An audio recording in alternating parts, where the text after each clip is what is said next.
Hey cruise people, it's Paul, your cruise boss with House of Cruises, and I'm back with another 2-Minute Tip Tuesday. This week we're going to talk about whether or not you should overtip on your cruise ship.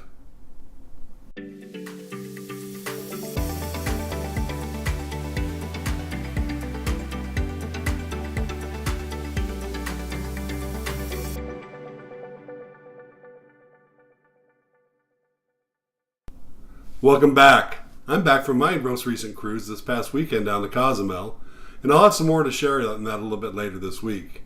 But for now, I wanted to talk about tipping because it's really kind of at the forefront of my mind. So I wanted to start off by talking a little bit about how cruise ship workers make their money. Now, y'all may or may not know this, but most of the folks that work on a cruise ship are there on a 7 to 9 month contract. And during those 7 to 9 months, they pretty much work 7 days a week.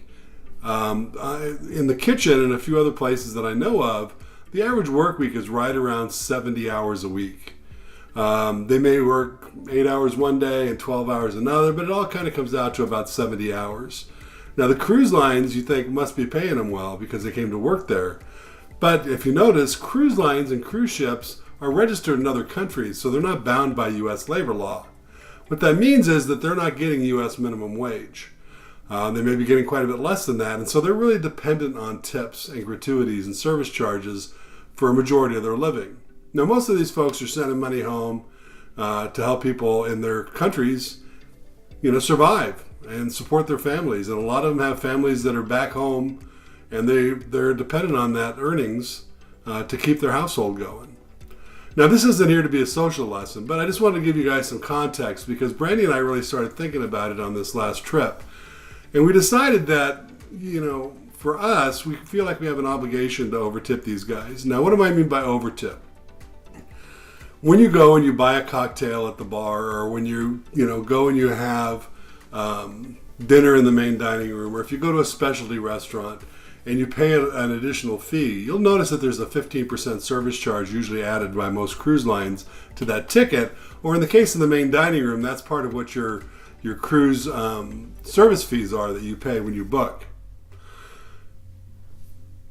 If you have the chance, you can write in an additional amount. Now, I've seen videos warning you, be careful, don't, write in an additional amount if you don't mean it. And that's true, you shouldn't tip it if you don't mean it. But I'm going to give you a reason why I think maybe you might want to mean it. And here's what it is. We talked about how these folks live. Brandy and I just had a really great experience on the Valor at their place called the Alchemy Bar, which is their mixology bar on board.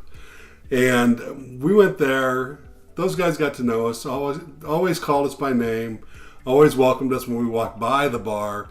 And after a little while, they kind of knew what our tastes were, and they were making us all kinds of different concoctions and things like that.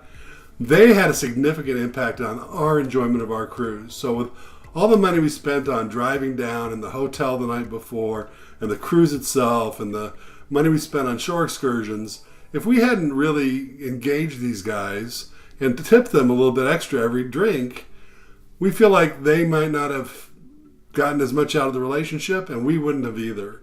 And so for that reason, we tipped them often and we tipped them pretty good, I think. But the main reason I'm telling you that is not to say, oh, what a great guy I am. I'm tipping, these guys.